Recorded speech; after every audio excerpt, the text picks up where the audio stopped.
Hello, greetings everybody, and welcome to Discussing Tabletop. It's the end of January. We reached the end. Woo! I know, This exciting. is the end. At what cost? The end of January, my friend. You know, the cost of it being like -12 outside right now. It's not that bad by me. It's only around like 12? 21. It's a little warm right I know now. this morning it was like -10 here. Can I borrow some of that? It's 80 degrees over here. I like apparently this is the coldest Pittsburgh has been since like the 90s, so You know what? I'm curious about our... got that going for us right now. We had -2 We might last actually be night. having record heat. Hold on. We're having like record-setting cold. It's been a while since we've had, and you're having record heat. The coastlines of the United States. I just want weather that doesn't hurt when I go outside. I agree on that one. It was one of those things is I saw some clips, of just someone talking about, visiting the United States. And it's like one of those things that I'm like, yeah, okay, you're talking about the people that do want to see some of the great historical things despite the insanity that's going on in the world. There are people that still want to tourist things. And there's nice things to say in any country at this point in time. But the entire thing was like, hey, just choose a region. Just choose a region because they're like their own thing. So host like I'm like, yeah, that's actually a good point. It's like, if you go to New England, you're touring New England, and that's what you're doing and all that kind of stuff. So, yeah. But yeah, I there's some nice places to see. Anyway. Cold by us, warm by worm. That's our week in a lot of nutshell. Oh boy. So I hope everybody's had a good week. We'll kind of get into it here. We got a few topics to talk about, and I did want to. There's something else I want to do with the fall of Avanswell. What I'm kind of gonna do today, but I'm gonna kind of talk about it with Worm and you, Momo, because you had a little bit of it. But there's something else I want to do talk about before we end today, because I kind of made that as a short, deeper discussion topic, because we're going to be a little smaller of an episode, just a little, because we are starting early, and I gotta go running around after this. So, Yep. This week.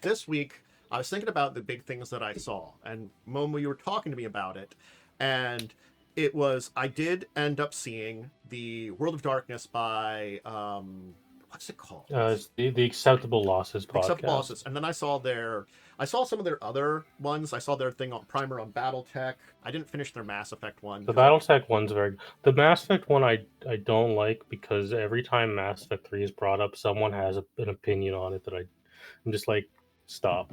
I haven't played any of those games, so it's like I hear that and I'm like, what kind of game is this? Everyone's got a weird take on Mass Effect 3. But I'm like hearing the game and I'm like, was this just like a whole bunch of planets were getting genocided in this game? Oh yeah, that's just the Reapers, man. I'm like, it's a rough universe. I didn't know Mass Effect was that rough. Was the thing about it too? I knew BattleTech was that insane. Mass Effect's a secret grimdark. Yeah, I knew BattleTech was that insane because though I haven't dove deep into it, I've like dabbled in it here and there. I love BattleTech. Yeah. Interestingly enough, there was I can't remember what it was. There was an animated spin-off in the 90s on probably like Fox for Saturday mornings that was BattleTech related, and that was what got my into BattleTech to begin with. It was the BattleTech the animated series. Yeah, where I think it was like the people from I think it was based around because they were talking about the people from the like outer colonies showing up and having like their honor stuff, and I'm like, holy crap! The animated series was based on that. Storing the clan invasion. Yeah, I'm like, holy crap! Which is the part of the setting I like the least personally. Well, I mean, like I can see that. I feel like that was great for an animated series, but for like role playing and stuff, yeah. Yeah. It's also like 100 novels to this setting. But oh god, their summary of Shadowrun to the 1950s. Dude, I maintain the opinion that Shadowrun might be one of the worst written universes. It's got a lot of cool ideas, but like when you break down some of the stuff that happens in there, it is just batshit in a lot of ways, you know. I think I actually think it is a really cool setting, but I do agree that its execution is It's lackluster. got cool ideas, and then the execution is just quite bad.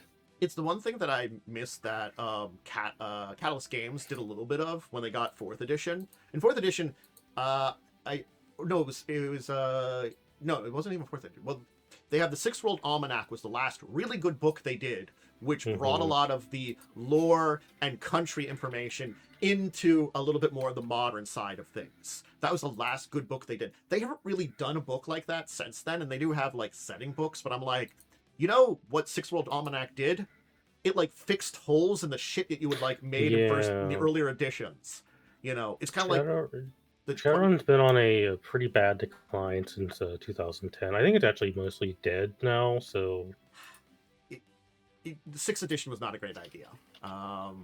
Like it did not appeal to the D&D crowd, and it kind of turned away a lot of the current people.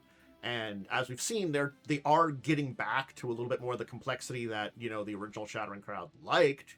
Because as much as it's a complex mech, I do like, you know, what they kind of got down to in 4th and 5th edition. I feel like that was the streamlined version of the complexity, so it wasn't too complex, but it works still, you know, mechanics-wise. And, you know, it's like, oh, cool, we found that kind of good ground almost. And then they just threw it out. But Shadowrun's a mess. That's the easiest way to say it. And then it was, I forget the Book of Nod is so insane, you know, because it's one of those things that, like, I don't think I've read through the entire thing, and every time I like get stuff, it's excerpts or overall lore, which includes other sources. And so I'm like, oh yeah, the Book of Nod is just like, what the fuck is going on in that thing? For the World of Darkness one, that was interesting. Yeah, the Book of Nod is a very good example of who the target demographic is for World of Darkness. They're not the only ones, but they are one of the main ones, so I understand. So that was interesting things. I heard the only thing I think I can say that I really dove into this week was I heard a little bit more about the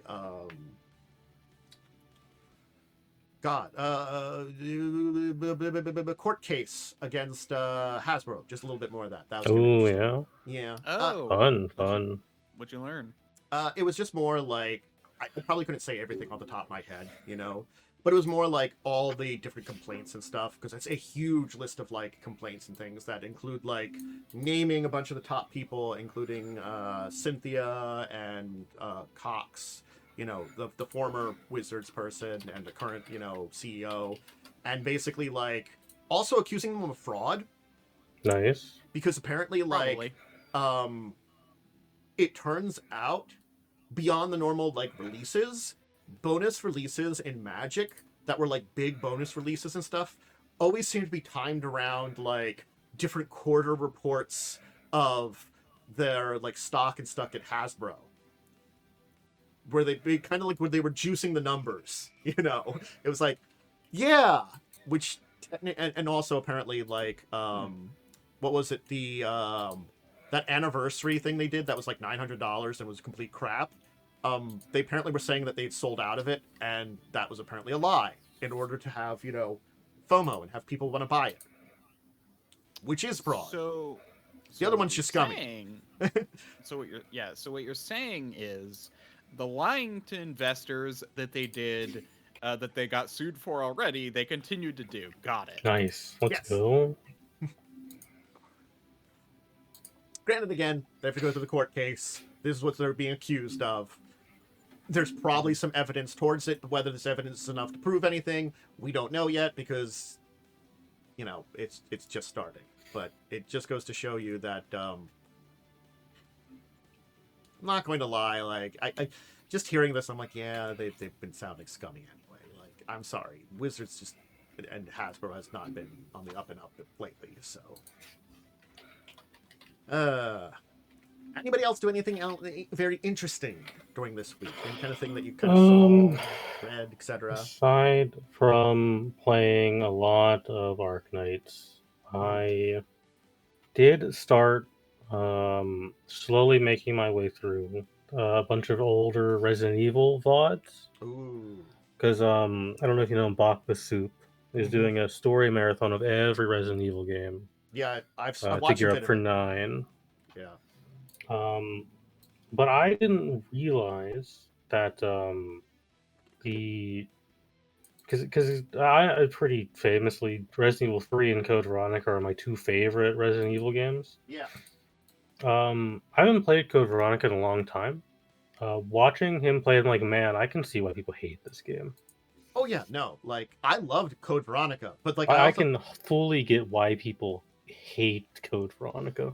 it was the thing that like I think it was the way I always played Resident Evils is what kept me from getting into trouble with both Hmm. that and RE0 because it's that kind of thing of like I always would go into fights with just the right thing, but like I would always keep some stuff back.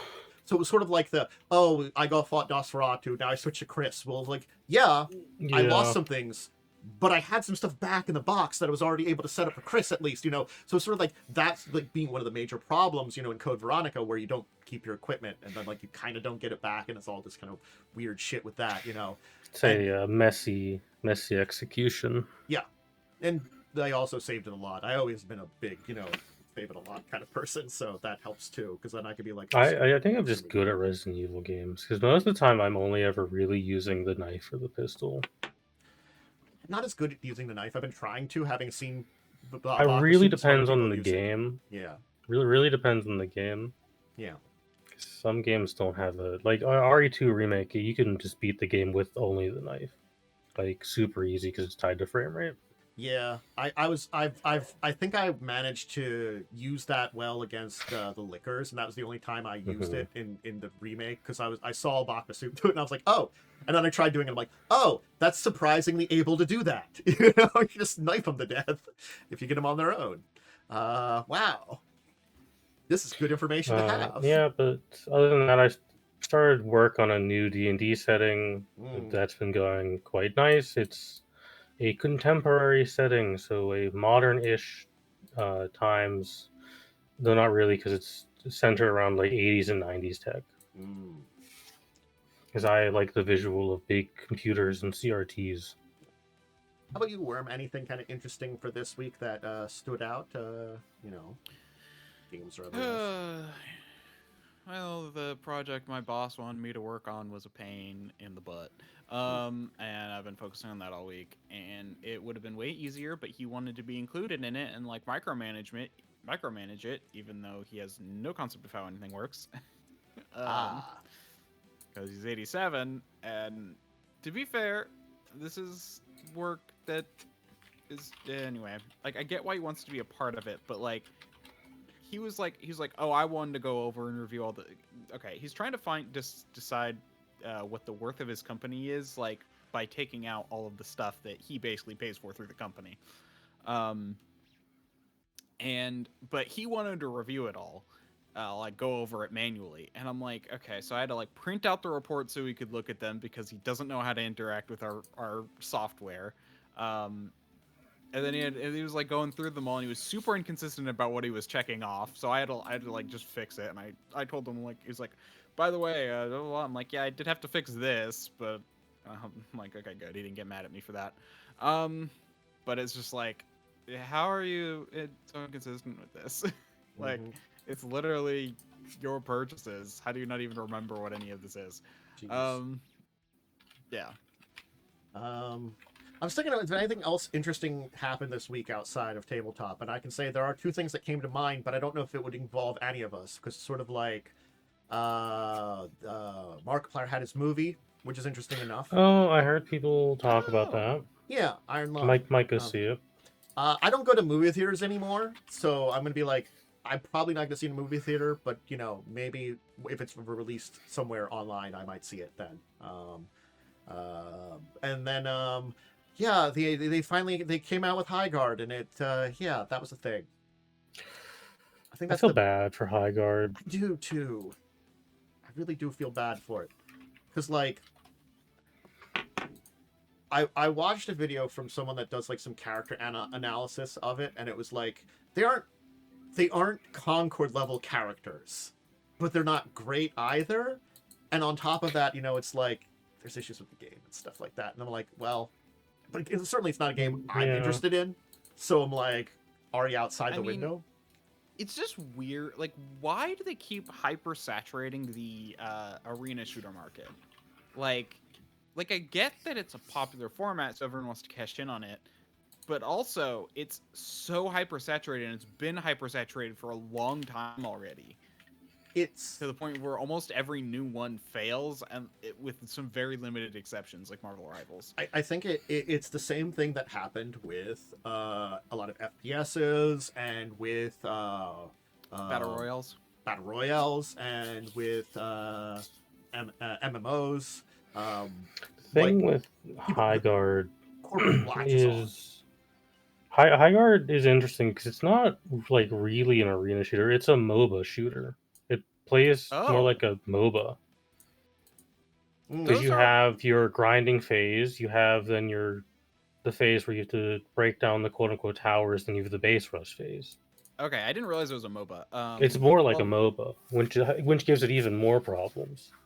yeah, the problem with MOBAs is just that they've always like, despite the popularity of some of them, they've still always been relatively niche. It's also a 3v3 game, and the maps look absolutely huge.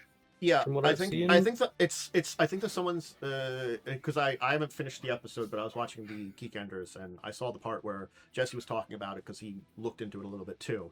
Where I think his opinion about it probably sums it up the best. Where it's the maps are the correct size for the type of game you're playing, but they feel empty because it really should be more players on those maps. So it's Yeah, I like, feel like this would be like a good 6v6 type game. yeah. So it's like you've got a good map size for what you need for the game. It's just you don't have the players on it, so it feels empty that way. So it's that weird spot of like you just needed more players. Or I think I've also heard it said multiple times. This should have been a beta. Yeah, I truly do feel bad for these devs because it was apparently supposed to just be a shadow dropped game Yeah, with no marketing, and then Jeff Keighley put it at the end of the Game Awards. yeah.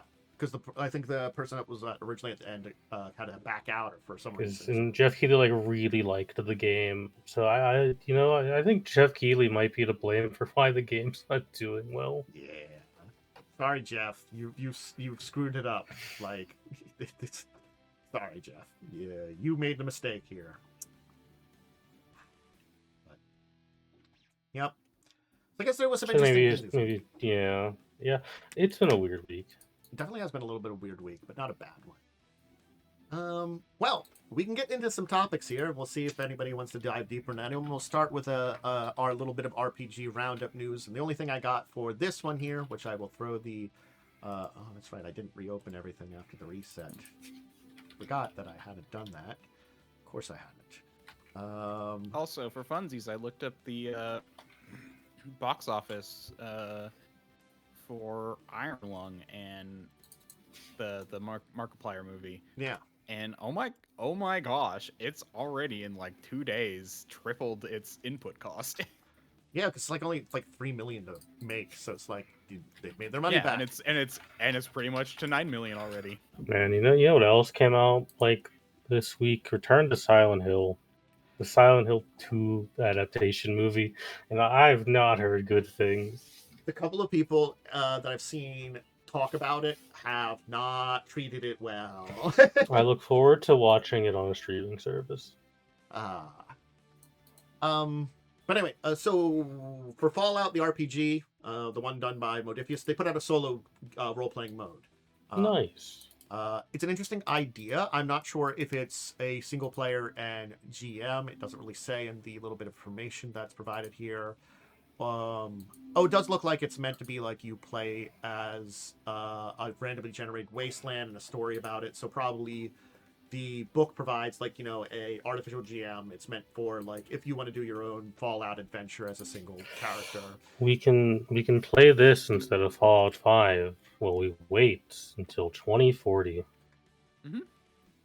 So what'll come first? Fusion or Fallout 5? Much like Fusion, I've heard Fallout 5 is always 5 years away, so... Well, it's actually closer than Fusion. Fusion's always 20 years away. I'm just gonna sigh deeply. That entire thing. Yep. Yeah. I mean, then the other question is Fallout 5, Elder Scrolls 6, or Fusion. Well, Elder Scrolls 6 is probably going to come out in like 2 years, so It is the thing unless they are something actively drastically working on. happens. It is the thing they are actively working on, as far as I'm aware. Yeah, I think it's all hands on deck for Elder Scrolls 6, which is good because please make another game. Starfield kind of sucked. Yeah. It's Yeah, unfortunate. there's a random fact. What is the Bethesda person's name? I'm blanking. Mr. Todd Howard. Todd Howard, thank you. My brain just could not pull that information. Todd Howard did confirm that there will be more trees in Elder Scrolls 6 than there were in Elder Scrolls Thank 5. God. Really needed it. There was a random video I watched that he actually like replied to about number of trees in Skyrim that he actually replied to. Look, I'm sorry, Todd. You just Thank God. You really gotta not stop. You gotta stop talking. Todd. He's doing the Lord's work. And so in that little reply, he said there will be more in 6 than there were in 5. Todd, you just gotta stop. Todd. That's why the game's taken so long. More trees. Todd has to go in and place those trees by hand. He does. He's got to master them and place them in by hand. Gently and lovingly, he gives us the trees that we desire in this game. The greatness of Todd gives us these things. Anyway. So yeah, that is that. That's the first bit there. Sorry. Again. Let me move us on though, because I got one big topic I want to talk about this week. Again, it was surprisingly pretty quiet week this week. Not too bad, but a little quiet week. So hey, we're getting another game by MCDM Productions. So wait, another game or another book? Game? Nice. Actually, another entire RPG. Crows is a dungeon crawling RPG that they're developing, and it will, according to them, be separate from Draw Steel, I guess, which is their other game. I'm assuming, because I can't remember the names of everything. Yeah, Draw Steel is their big one. Yeah. Mm-hmm. Being led by James Intro Costco and Nick Despain. It's basically about raiding dungeons and getting something. It's supposed to be D6, D10s, and using a health similar system similar to Nave. Fun. Okay, this is actually problematic. Not because he really needs to be supporting Draw Steel. Draw Steel is actually really good. Well, the good news is these two aren't him. So this is likely it's side MCDM project. Productions, but Yeah, not him. Got it. It's not him. It's his company that's probably publishing Got it. That makes sense. Yes, I just noticed that it did say led by two people who aren't him. Because Draw Steel was led by him. Yeah, Draw Steel is his baby, and it's very good. I think it is fine that they're like got multiple games under a company. I feel like that's a no. I actually think that's fine. I did not realize. I thought he was jumping to a new game for a second, and I'm like, that is a problem because he should be working on more Draw Steel stuff because games need to be supported. They need. So. Yeah. Unfortunately, he's just doing a little bit of work there. We're getting another game from the company here, so they've got a diversifying portfolio. It looks as though we don't have exact dates and this being in development, so we'll just kind of keep an eye on this one as an interesting new game added to the entire genre. And I'm gonna admit, do we have a lot of games that are particularly focused on the dungeon crawling aspect of fantasy? None that are popular. Yeah. None right now that are popular. Yeah. There are plenty of old. There's plenty of old ones that are quite good. Yeah. Well, but recently, not really. Dragon's Bane, if I recall correctly, actually does have a focus on dungeon crawling mechanics. Okay. It was hard for me to remember which ones we had. Yeah, I just remember like there are actually done. I think it's Dragon's Bane. Okay. Maybe it's Dragonheim actually. Okay. I'll have to trust you on that one because I am unsure either way. It's but one, yeah. It's the problem is Dragonheim and Dragon's Bane are very similar in name in my brain, and I can't remember which one it was. but the thing I'm going to say about this Uh, is, but yeah, nothing super popular. Even Pathfinder doesn't have amazing dungeon crawl mechanics. Like I feel like they could have solidified them a little bit more.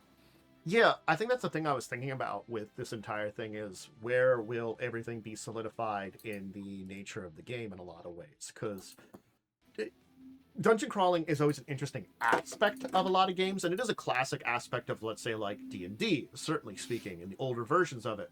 But like in the more modern aspects, it is kind of secondary at this point in time. Okay, I've stumbled across 3 videos that all talked about like from 3 different creators that all talked about the reason dungeon crawls suck. And pretty much all of them agree that it's because there are no mechanics in modern D&D and D&D like games that are designed around dungeon crawls. The problem is so it's just actually the good example was that I remember was like there's a hallway. What do you do? There's a hallway with a door at the end. What do you do? I walk and open the door. Oh, you trigger a trap. Or it's like that's one way to go about it. Or they could be like, okay, I check. I walk 5 feet. I check again. Oh, I keep checking the floor in front of me as I go. It's just like there's no unless you have clear rules around it, it becomes kind of problematic because the nature of a dungeon is I could talk about this a lot. I like dungeons, so Okay. the problem is that without solid rules, the nature of dungeons become very nebulous, and therefore they don't work very well. I guess it's the same with a lot of mechanics that we've always talked about, is that like unless you solidify something, it can have issues related to it. We talk about a lot of times like ship combat or mass combat, and those are like big things because those are ones that are traditionally pretty awful, and most times you have rules. And the thing is, they're hard to come up with rules, but also a lot of the rules tend to be bad. So it's kind of that kind of thing. I kind of turn it back on that. I'm like, well, I guess that does mean you not only like you don't need great rules for a dungeon just to run it, but you need great rules for a dungeon to make it more than just a thing you're visiting. I guess is the way to say it, right? Yes. Yeah. Yeah, because if you want it to be something you explore, you need rules. If you in fact, I actually think that was a big, not like thinking back, like that was a big problem in Pathfinder First Edition when we were doing the Crimson Queen, where it was all like, I walk up to a door, I listen, I open the door, I walk in, over and over and over again, because they're like, And by the way, the most common way to make this a ton better is to add dungeon turns, where things happen in 10-minute increments, which pretty much every OSR system does. So this is definitely one to keep an eye out to see how well they do their dungeon systems. That's their focus. Yep. Well, that's good. I mean, it'll probably be good. Matt Colville and his team definitely have a good OSR, and by OSR I mean old school Renaissance style games, is basically ones that are based off like kind of AD&D 1E and 2E. Well, it's also that, like, when I saw the names here, I'm pretty sure I've seen the names James Crosco and Nick, at least very him. Maybe Nick Despain, maybe. Funny enough, I feel like I've seen Nick Despain, but not James Crosco. So we saw, well, I think James is leading the RPG design, and Nick seems to be doing the art. So you could have been looking into art and saw Nick, and I could have been looking into games and saw James. So it could have been opposite directions that we kind of ran into them. Yep. Yeah. So, yeah, it's unfortunate that we don't know a lot now. I would have liked a little bit more, because again, like, when we say we're using D6 D10s as a main system, I'm curious if it will be like a 2D6 system, or will it be like a Shadowrun type D6 system, or like / World of Darkness kind of D10 system. There's a lot of questions I have that just saying what dice you're using doesn't really define a lot very well. And, and that can actually make a difference. Especially when it's this vague. If you say it's a D6 system, you can get a general idea. If you say it's a D20 system, you get a general idea. Saying it's a D6 and D10 system makes no sense in and of itself. Yeah. I mean, the Knave system where inventory slots double as a health tracker is a kind of interesting idea, because I guess it's like the more healthy you are, the more loot you can get out of the dungeon. That's a neat idea, but like it's also like I don't know. I want to see it implemented on the mechanical side of things, on top of whatever story you're kind of building and world you're building for a specific dungeon crawling thing. Because I'm not going to lie, unfortunately, I feel like I've been tainted by modern anime a lot because it's always like the dungeon crawl, like fantasy or isekai or something at this point in time. A lot of times, and I feel like this just like ruining my idea for these things because none of them are ever really good. And like I like a dungeon crawl in a TTRPG, but like it being the focus kind of like almost makes me draw to that in my brain. And I don't like that, but it does.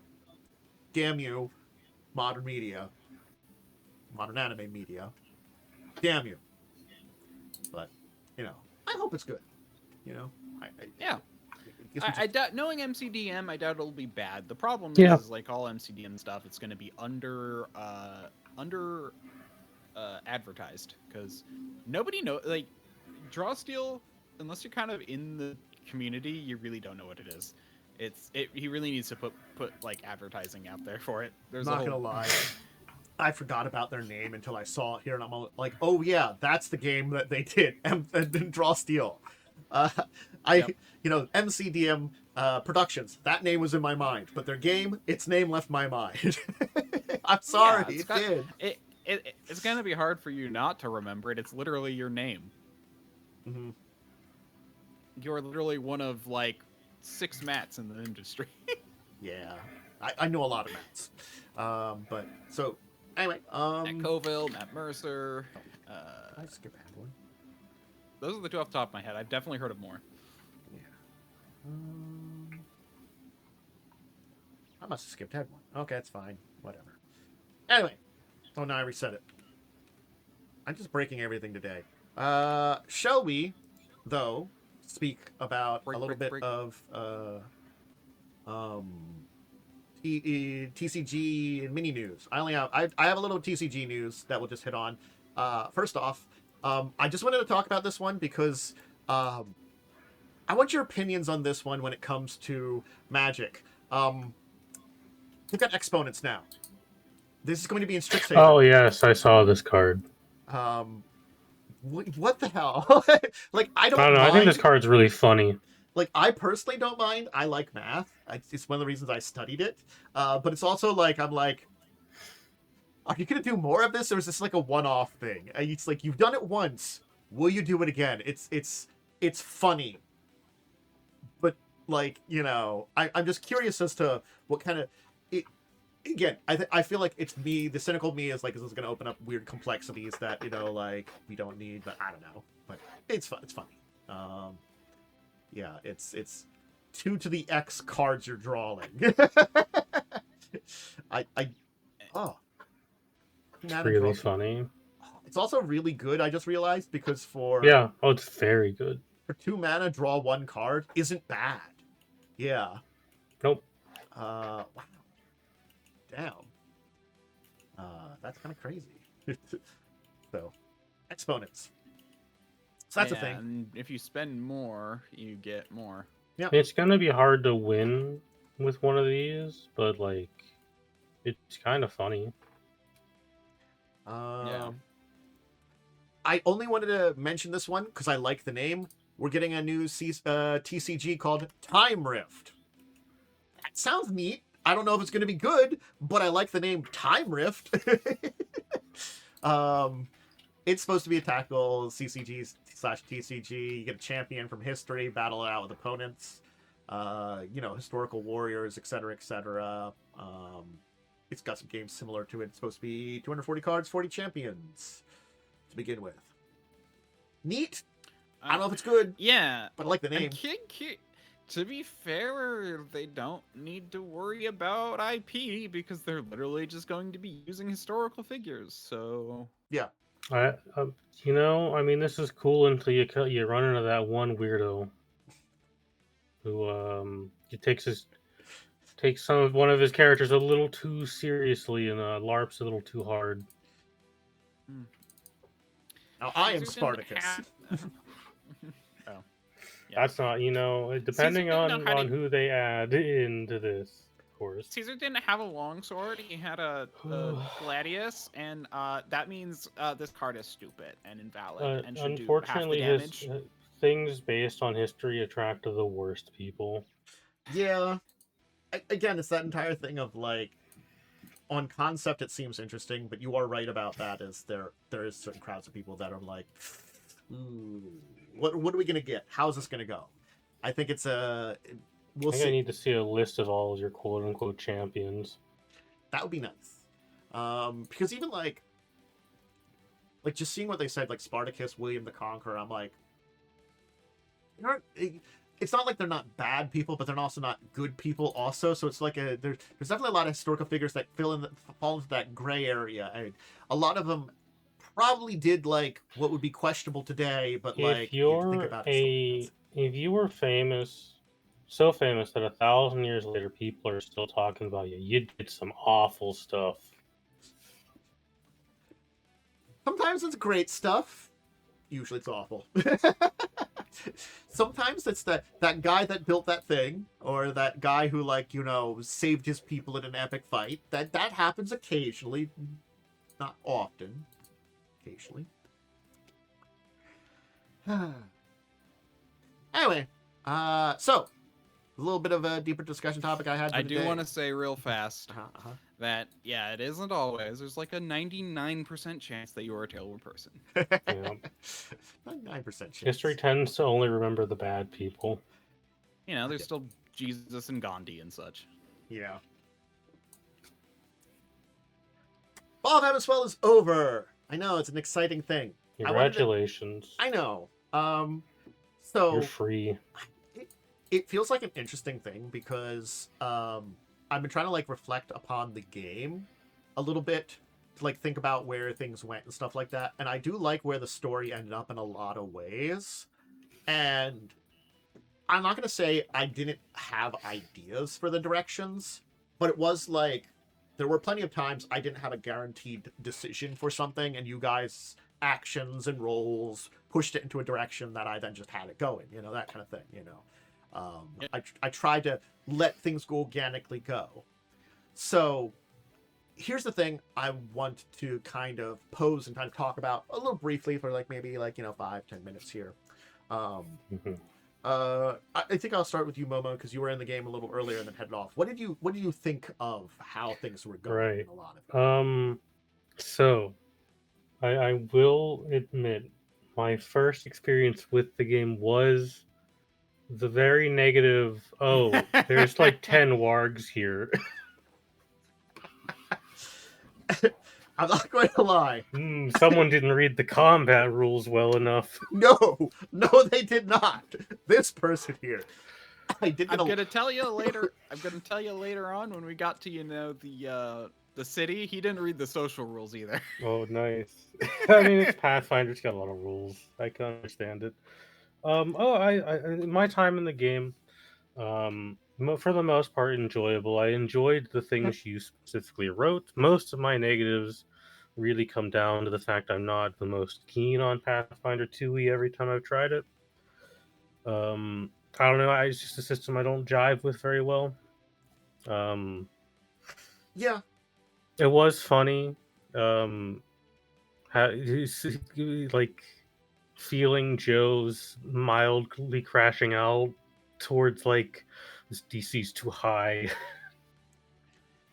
Me having to not only that, but sort of I thought I knew the DCs, but I didn't also, because it was there was it did take it's your first time running it, really, so yeah. I'm gonna say Pathfinder is kind of bad about making it clear how you're supposed to run it. Mainly because it gives you the suggested DCs as here are quick DCs. The problem is if you use those, you will never succeed because they are broken. They are way too high. The quick DCs. So you actually have to know the actual scaling DCs to actually know about where you should be, which is a problem. Yeah, I can because see that. Tantus looked at the book and said, simple DCs, okay, I can remember 4 numbers, that's fine. And then it's all no, you really can't. No. I mean, the only other comment I have, again, it wasn't in the game the whole time, but this is something you do. You make every NPC the most suspicious person to ever live. Yes, you do that. It was problematic. It did become problematic later on when, you know, everyone's suspicious of me and I'm super conspicuous, meaning no one trusts me.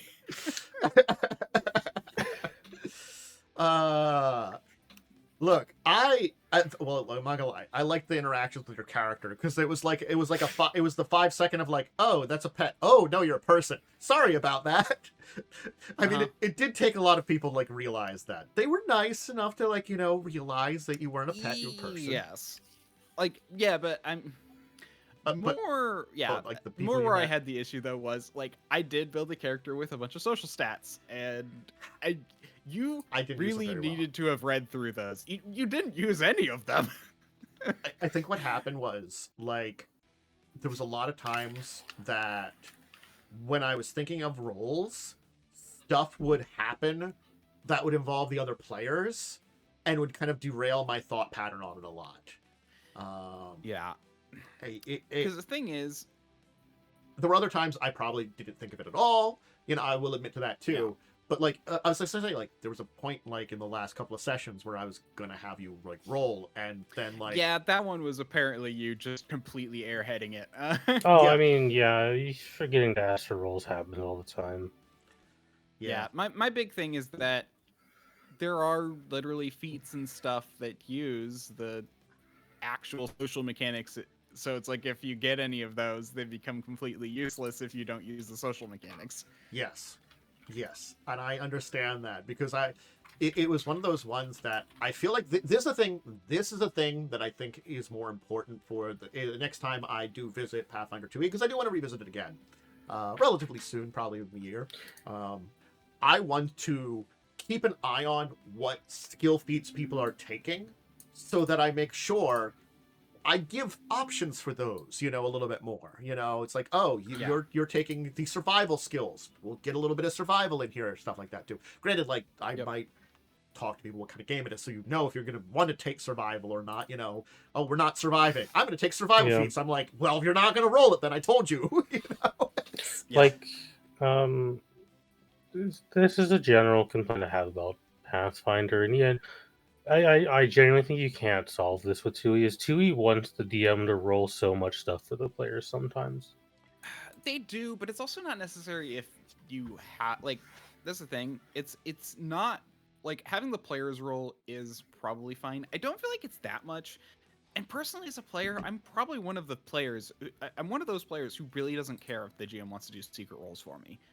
I don't know. I know I'm a some I get a players little. hate that. I don't really like when the GM rules things for me. No, and I know some players hate that. It's all personal preference, of course. There's yeah. no right or wrong way. It's just how TF2 was written. It's fine.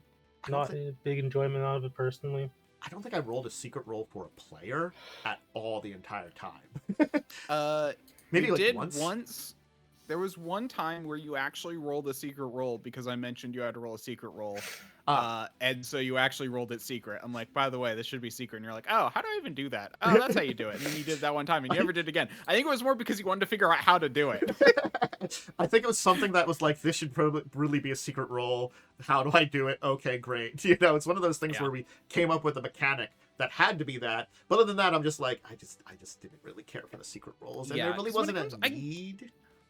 Like, I get why secret rolls are. I honestly am someone who does think secret rolls are important because, like, realistically, if you do have like something that's supposed to be up to, like, your character shouldn't know. It depends on the players. Like, you can have players who will roleplay it properly. Like, I'll do either way. Like, if you want to roll it secret, that's fine. If you won't let me roll it, I'll play it as normal. In fact, there was a very fun moment today where one of the players got hit by a thing, and we all were trying. And even though we heard it happen, we were all trying to guess. Oh, did this happen? Oh no, it's clearly burns from a spell. Oh no, I think it was an ooze. Because he got breathed on by a dragon, and he's like, "You'll never believe what happened." And we're like, "Don't tell me." We'll get to that in our table. But basically, like, I don't mind because I'll role play even if I roll it, and that's more what it comes down to. Is if you have someone who's gonna metagame, you're gonna have to roll secretly. Yeah, I think the other thing too is like I rolled a lot of random d20s, but they all had reasons, but they weren't always bad reasons. They were like, I'm rolling dice. You might see me roll dice in the chat, but I'm like, yeah, I'm rolling dice. I know what they're for. I'm not mentioning what they're for. Is it something good? Is it something bad? You don't know. And I think that was the thing, is like I try to do that a lot. So you can see like, oh, I've rolled very high. Is that good or bad for you? You don't know. I would just roll the dice without anything added to it and just add the numbers on like the sheets and papers I had. I did that a lot. And I thought that was a good way of like having still public rolls, but they weren't necessary, but they were still kind of secretive because you don't know what it's for, and for the bonuses. I liked doing that a little bit more, so I could still like me doing something, you just don't know what it is. Yeah, overall, like, that'd be the big thing I'd say, is if you are going to run this game again, please look at how social works in Pathfinder, because it is important. The game is designed around it. No. Use social. It doesn't even matter if I know how it's done. I just have to use social. I didn't really use it very well. That's fair, too. I think I rolled a total of, like, 10 social rolls for the entire 40 sessions. You should have rolled more and more opportunities. I do agree on that highly. There should have been more, general influence and stuff like that. Yeah, because I did have an initial build, funny enough, where I did put a lot more points into the social stat. But when I literally like never had to roll it, I just was like, okay, I'm never getting this above train. I think There's also, no point. There is also that like first impression kind of roll I could have had you do kind of too. No, and that's the thing. I actually picked up a few feats early on for making very good first impressions, and that's why, like, that's the whole thing. My character is supposed to be, I'm cute, I'm fluffy, I'm, It was weird because like I did that, but I didn't do that like the way I should have done that kind of thing. And yeah, you didn't do it as part of a roll. You didn't do an impression roll. You just were like, oh, okay, automatic, which is okay in some sense, but then it was kind of applied haphazardly, which is why. No. So there are things like that I feel like I could definitely work on. I think the story as a whole was good. I mean, my big thing, I feel like, is certain parts of it I felt were kind of rushed along because it was just taking too long, and so you kind of drove it forward. But outside of a few situations like that, I feel like the plot was pretty solid. There were a few points where it was kind of hard to judge the time spent with something, because it was sort of like, sometimes you go on like weird tangents, and other times you're like going to it's like again, there was a level of unpredictability with you guys that was not bad necessarily, but did kind of make it a little hard for me to do some things, I think, in the game a little bit. I think that's what I can kind of say about it is it wasn't bad, but it was me, because it has been a number of years since I ran something without a nice like crutch, aka book, in front of me, that I was having a little, the crutch does help with readjusting that kind of stuff a little bit. If I had to give a point, you clearly had a timeline about how things were going to go in your head, right? Yes. And you talked about this several times. I think you stuck too tightly to that. Okay. Because that meant because what that basically meant is we had to have completed the game by X. And therefore we had to be rushed along at certain parts that were taking too long. Otherwise, we would get the bad end, basically. That's kind of the feeling I got at times, where it's all like, we need to move on, because if you guys spend too much time here, then bad things will happen. Here's the thing. The timeline wasn't that exact. Ever. I know it wasn't, but I think I was giving that impression. Gave that feeling. I was giving that impression. I can see that. I was giving an impression of something that wasn't there. But again, I think that's the thing too. There's a lot of stuff that happened in the game that I gave an impression of that, for whatever reason, I didn't give a good impression of it. The amount of things I can kind of count on there of like weird stuff that's happened because of like, misinterpretation. It wasn't bad misinterpretation, but It's kind of interesting, because I would say a good overall description of your GMing for the game was rusty. Which, like, not bad, but rusty, Where it's like, it ran very fine in certain places, but sometimes it just kind of broke down a little bit. And it was clear that you just, and you saying, like, it's been a while since I did, and that's what made me think that is actually a much better way of I think it's what it is it was fun to run Skulls of Shackles / Buccaneer Shackles Sea, then Curse of the Crimson Throne / Crimson Queen. But those were very like, I have a, crutch that's on my like leg or something like that too. On Yeah. top of like, so then I'm like, I'm not only doing a new physical activity with the new system, but then I'm working on a foot that I'm just able to walk on too, so I'm not walking as well as it is. I haven't used that foot in a Yeah. while. So it's taking me a little bit to get that foot back under me. And that's the thing, because I've played in games with you before, and I feel like a lot of your other ones just didn't have that clunk to it. Like the Records of Evil, yeah, it had its problems. That was more with the players. You as the GM were fine. Same with the Legacies of Kain. That was also like overall fine. I do think a little bit of it too was, which I kind of confess on, there were certain points where it wasn't until I came to the session I had a better picture of what I was going to be doing. Like, I had like a general idea, but it wasn't like solidified enough. There were certain things I was having trouble coming up with like a good picture of how things were going to be developing, unfortunately sometimes.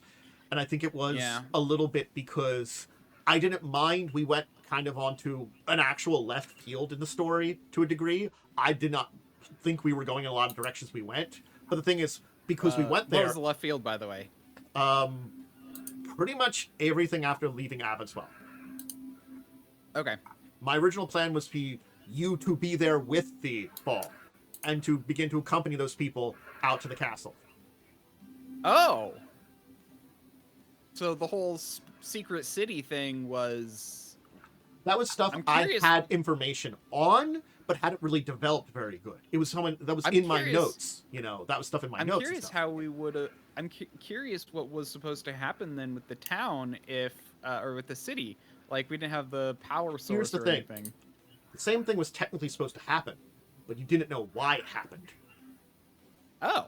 So, I didn't have a reason why it happened up until now.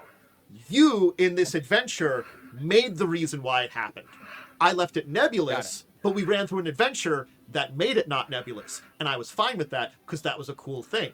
You guys turned something that was meant to be this nebulous, strange event into, we role-played through the storyline and came up with an actual reason behind all this happened. And I thought that was a really interesting idea, and I was glad you explored it, but things would have still happened, you just wouldn't have known why it happened. Yep. Yeah, so... Also, I'm gonna say, you need to give loot. We got so little loot. Loot has always been a problem with me. I'm not gonna lie. Loot has always been a problem with me in a lot of games, especially ones like... That's why, I can point out a number of games where, loot doesn't matter as much. I'm always a little better at it. Records of Evil, loot doesn't matter as much. Legacy of Kain, loot doesn't matter as much. I'm not gonna lie. Children of Wrath, loot didn't matter as much. 5e, loot doesn't matter quite as much. I did give a little bit there. But as soon as you get to Pathfinder, where loot matters a little bit more, when I'm running, the 1e games, that was a little better. It still was bad. Because the 1e games don't always do loot very well. Yeah! Yeah. Well, so it was they tend to throw a lot of junk at you that you then have to bookkeep and sell, which puts the burden on kind of the players a bit, which is... I actually don't mind. I actually like bookkeeping. I think it's the same thing of with the feat thing. This is something that I should have. Is this is remember to give loot kind of thing or something like that. That you should give a certain amount of stuff for these things, or maybe plan out some treasures. So I have a little session tracker thing that I made for myself about the things that I feel I need. One of them is items. I always have items on here, items I might be able to give out this session. Part of me worries about that balance in the back of my brain, but it's sort of I should still give stuff out. There are things you can give out that doesn't really matter about the balance. Well, that's... healing items. In Pathfinder, as long as you give out items of an equivalent level, you are not going to break the game. Yeah. Even if you give 1 million healing items, you're not going to break the game. I guess it's the thing because you still have to use that. Yes, it'll make it easier in between combats. If you're running multiple combats in a day, throwing a bunch of healing potions to the players might make them less, or less, basically have more resources than they should, in between each fight, but that's not going to be crazy because in the fights it still costs actions to use, meaning it's still limited. So it's like it's in Pathfinder 2e, you're giving out items. Now, permanent items can be problematic if you give out too many different kinds, like here are like 5 things, or here's like every player has a boost to every skill, you know, like that'd be a kind of problematic. But even then, it's not that bad. It's like, you know, I mean, heck, you can even give 2 items that boost the same skill, so you really only get the boost once because of the way item boosts work, but then they have 2 different things you can do. It's just... Pathfinder is very balanced when it comes to loot. Like, the big thing is as long as it's of an equivalent level, you're fine. And to answer the chat's question there, I typed it out, but I'll describe it a little bit more. Shadowrun's a game where loot is very important, but it tends to be that your character comes in with a lot of loot that you already built them with, and it's one of those ones is you get paid in a mission. You'll be offered an amount of money, which is usually then you can go spend on loot or develop stuff, you know, in between missions and stuff like that. Granted, the game I'm going to be running is going to be one big mission, so not that you can't use some money that you get or get money during this mission to upgrade stuff, but you're not getting big upgrades in the middle of a mission because it's going to be like, I'm not going to be running a super long Shadowrun game, you know. So I have and Shadowrun Adventures, as I describe them, they are really nice guidelines. I'm still going to have to like do a lot of stuff on my own on a Shadowrun game. It's not Pathfinder level. It's kind of in between there and having nothing, you know. But in fact, I would argue that probably one of the bigger issues you had in that game, and because I've been trying to narrow down those feelings that I had where things were really rough. Yeah, it was the transitions between the big sections. Birchlings to Avanswell, like getting into Avanswell felt really weird and like kind of directionless, and then like leaving Avanswell felt like kind of we were kicked out, and like I was like, I'm okay, we can try and get our plot done from the shadows now, and you're like, better you don't, basically. Move on. And then from there, going from that city to Eglin, Eglin, yeah, felt very kind of brushed over. It's like, yeah, you gave us choice, but it felt kind of arbitrary. I'm not gonna lie, that was one of those points in time where I'm like, I didn't have good ideas on how to get from A to B. I'm like, how the hell do we get there? I'm like, cool, great, you're leaving there. How do I get you there? I just didn't have any good ideas at that point in time, and I tried to like work with what I had and try to like work with you to build something, and I thought it was okay. Yeah, so the transitions felt very jank. Between the big sections. That's the only thing. I can see that then. Yeah. So that's where a lot of the rust was, I feel like. But big scene transitions and kind of stuff like that. I can see where the rust was, and it's not big things, but it is things to keep in mind. And that's the thing. I wouldn't call any of this terrible. It's just there are points where I, as a player, felt very confused or aimless or or rushed in some way. Yeah. You bringing up loot and me, I'm like, yeah, I've got to work on loot. Okay. I will not lie. I am notoriously bad at loot. I will admit to that. It's something that I'm a lot better on it than I was years ago. I'm still not there. Occasionally, and it's just I remember to give you some. And that's the big thing for me, is just in Pathfinder, it's required. They literally have milestones for loot. It's like a whole thing. 2e, it's more required than 1e even. Yeah, 1e it was kind of and that's the thing. Too. And that's kind of a odd thing too, is they are, even though they give you milestones for like what levels of loot you should hand out periodically, they're not actually super clear about what types of loot you should give out. That I pick up from that. I got all the information I needed from an optional rule where it's like, these are what are required by this level, which is why it's like you have to kind of read in between the lines a little bit there. So I feel like they could have done a little bit better when it comes to certain parts, but overall, like once you kind of understand it, it's pretty clear what you need. But it is required in Pathfinder. That's the only issue. All right. Why don't we move on to our last few topics and our week then? In fact, I do want to say that's probably why we died.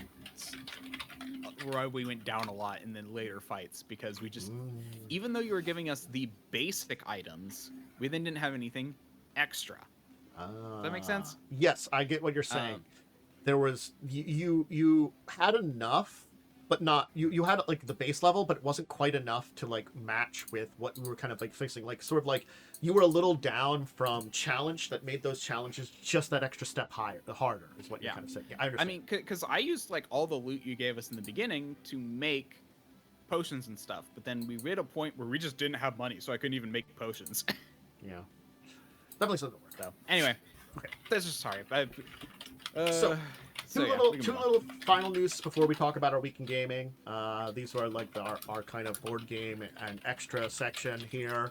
Paizo, speaking of them, is getting a new Pathfinder related party game called Spellfinder, where you're at a magical university and mixing up some problems and scenarios and kind of stuff like that. It's supposed to be very apples to apples / Cards Against Humanity coded type of game, but it's supposed to be a Pathfinder magical university version of it. Could be interesting. Yep. I don't know. We'll have to see. Party game. Cool. And then, so that's a neat one. And then, hey, Yeah, guess. I mean, I've seen a number of them. Yeah. I know Nice. $1 Million Butt from Rooster Teeth is another one that comes to mind. And of course, because they can't go anywhere without us hearing more about them, Diamond. Hi, Diamond. What'd they do this time? Well, no, this is just, we have an update from the 27th about some information that they have approximately $50 million worth of the consignment inventory still. We have an actual physical number. So, according to this here, it's like 47 million, blah, blah, blah, book value that would be sold in retail for 113 million. So you can see how much millions is being taken from the people with this amount of consignment inventory. That's a lot. To understand how they could be like, yes, we would have been getting a lot more money at retail for this stuff. But now we have this information because they are getting to the new bankruptcy level. So yeah. Whether this consignment inventory, what's going to happen to it, we're not sure actually, because the changeover doesn't necessarily mean they can, I guess, liquidate that still. So it's still a weird nebulous issue, but yeah. We at least have better numbers on it. What they were trying to steal. Yeah. I mean, legally acquired to sell off and pay their bills. Diamond. Mm-hmm. Yeah, 'cause, like I think because it's like the amount they owed is like almost 3 million. But like when it says that they were down substantially from over 10 million owed at the end of November. Oh no, where was it? Alliance. How much was their? Trying to remember what it was that they like gained from legal bills. It was like a few million. So yeah, at the end of November, they still seemed to owe 10 million. Before they converted, they managed to get it down to 3 million. Their main creditors. There was another 13 million that was owed by some affiliates. So there was a lot of bills out there more than just it, but they're like their main problem was that 10 million. I think that's like their main consignments. If they could get rid of that, it's a lot easier to take care of some of the other bills and stuff like that. And it does seem like there was, if they had managed to sell that stuff for like the 50 million, they probably could have paid off everything from the consignment inventory. I'm not going to lie, it looks like that. So I can see why they wanted it, honestly, because it would have taken care of everything. But it also wasn't theirs to sell, technically, maybe not, so yeah. Yeah, okay. Okay, so they spent 1.3 million on their legal fees that they incurred for all this stuff. So it's almost like it was almost about as much as like, it's basically a quarter of what they owed in total.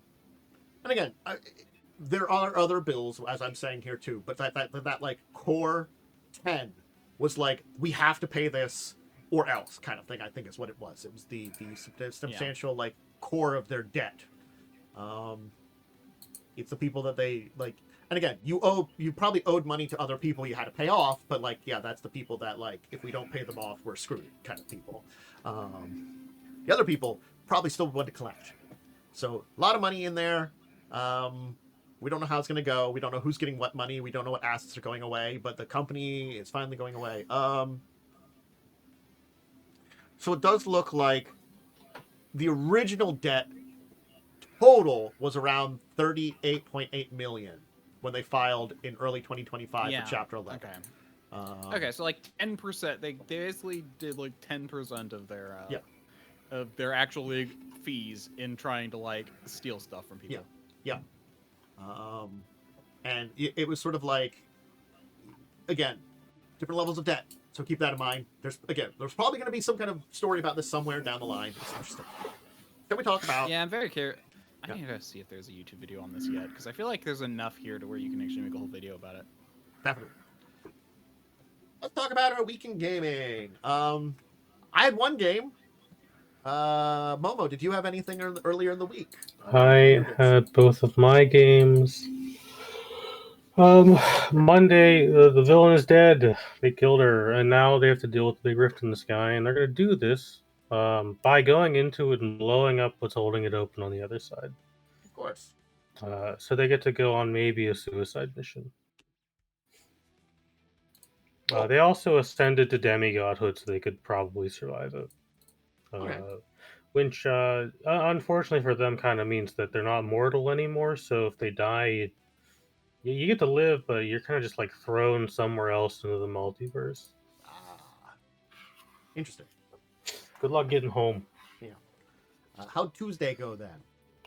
Tuesday went fine. We finished up the big Cheliax base that we had to blow up.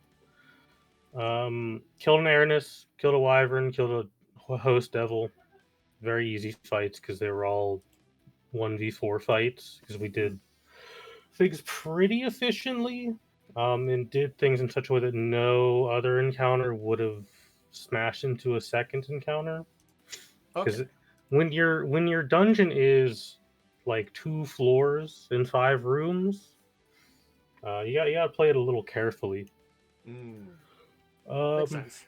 But yeah, we blew up a fort. Basically, we made it so Cheliax cannot intervene in our revolution. Cool. The downside of this, of course, Cheliax knows who we are now, and they're a little unhappy. Only a bit. Because turns out the guy in charge of this fort was a Thrune, and he's very dead. So we've killed one Thrune now. We're gonna kill a second Thrune at least, because the villain, the main guy running our city, is a Thrune. I also now have a human bane sword that I'm very tempted to also put holy onto it just to really, really kill a Thrune very efficiently. Because those dice stack. Yep. Also, our ranger is becoming a druid, because druid's a little more fun than ranger. Makes sense. Unfortunately, Pathfinder 1 ranger is kind of very basic. Yeah. Just not that fun. It was very much a case of only feeling like the only thing they can really do is hit things with a sword, which is really boring. And also, druid is like a very broken class that's really fun in Pathfinder 1. Yeah. Finale of Fall of Avanswell. I can summarize it very easily. I want to make one comment on Diamond. Okay. Real fast. I just was reading random things. I found a whole thing about it. And apparently Diamond's whole bankruptcy process was supposed to be 13 weeks. Nice. It's over a year later. Yeah. I mean, yeah. Anyway, I just thought that was a fun little note. Oh, yeah. So yeah, Fall of Avanswell had its finale. I will say the easy summary of it was they enacted their ritual. Things went better than they expected, but also worse. There were some checks, some rolls. They fought a thing. It didn't kill them. That's a thumbs up. And then they ended up technically separate from their thing falling through dimensions and ended up in a different place. And that's where we ended it. Where, like, if we would revisit this in another adventure, it would be the quest to get home. Yeah. So it left it open that there could be a sequel in the future, maybe not. You know, there could be exploring this. You know, what's happening in the new world. I kind of left it at a point in time like that, but I think it was at least for this story arc. The novel is closed. They've succeeded. You know, this book is done. You know, kind of thing. So, I hope it was a good ending and people enjoyed it. You know, that's the only thing I can say about it. It felt like the players were at least satisfied with it. That's good. Yeah. Found themselves in a very interesting place, very far from home, with not a very easy way an idea of where to go, how to get home. And it's sort of like one of those things is like that could be an entirely other adventure on its own, trying to figure that out and you know, get contact with their people, you know, and reunite with them, you know. A kind of possible sequel of Story for Another Time kind of thing. Could we have ended up with everyone else? Yes. Did we roll so bad that there's no possible way of that happening? Yes. Nice.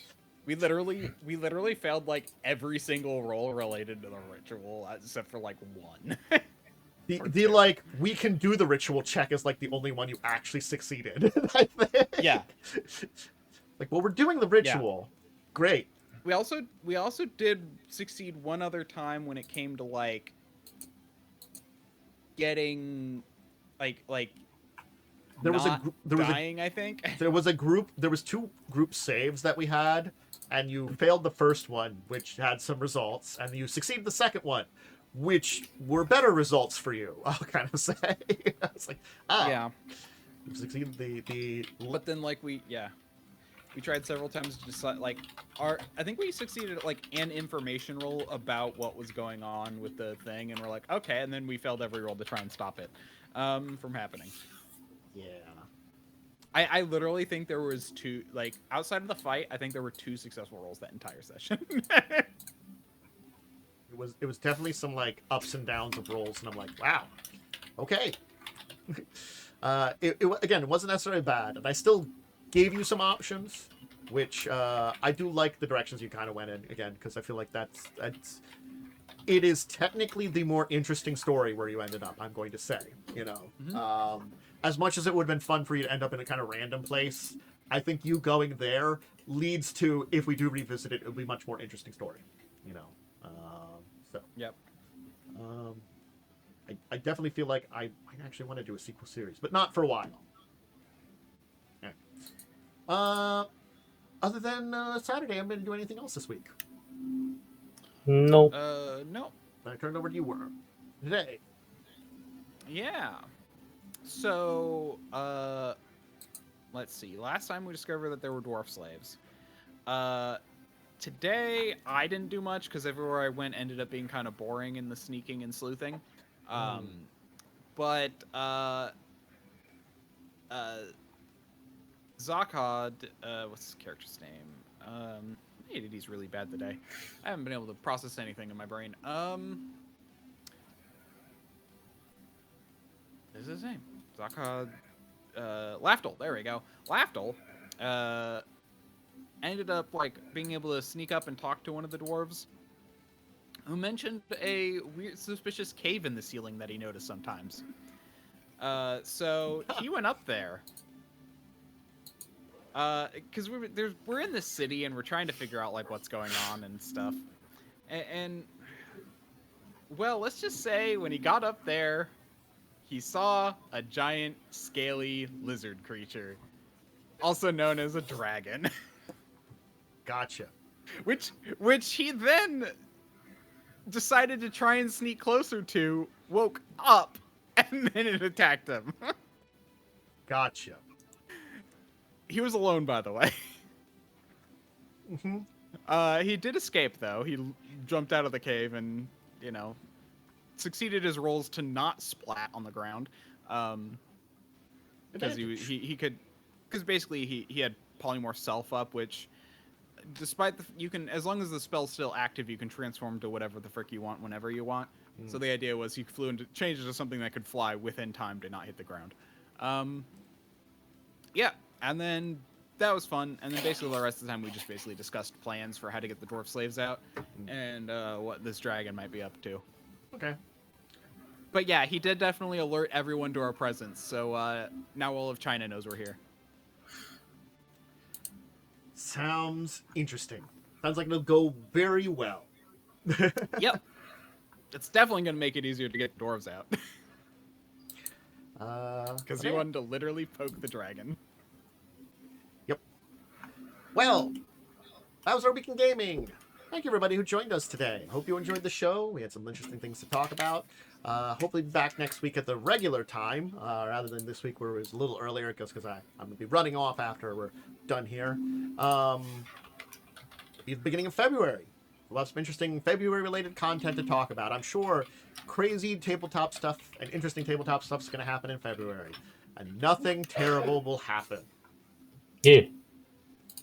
Anyway, I'll just stick to nothing terrible in the tabletop world. We'll say that. That sounds better. Nothing terrible in the tabletop world will happen. Hopefully. Okay. Anyway. I'll do my shout out then. Do your shout out with that ominous quip. You're welcome. I'm DiamondWyrm. You can find me on twitch.tv/DiamondWyrm or at DiamondWyrm on Twitter and Blue Sky, and DiamondWyrm9234 on YouTube. Next stream should be tomorrow at... Oh, wait, no. Ignore the 9234. That's wrong. It's just DiamondWyrm now. I fixed it. Next stream tomorrow, I don't know what I'm going to play. I've got 3 games that I'll choose between. Cool. Hollow Knight, Outer Wilds, and Tactical Breach Wizards. Yep. Myself, I'm the host here. You can always check out any older episodes over on my channel if you want to watch any of them. They have some great information other than just the news, so I'd always recommend going back and watching some of the other ones. I've got social media linked below for like updates on my own schedule and stuff too. I'll be back on Tuesday, hopefully getting back into that final act of Silksong. Trying to finish it up. It's the goal. Hopefully, even with a busy weekend, I'll have some time to actually get to it. Fingers crossed. But anyway, hope you can join us next week. And hope, thank you again, Momo. Thank you again, Worm, for joining me. And yeah, everybody, have a great rest of your weekend. Until next time, bye and farewell.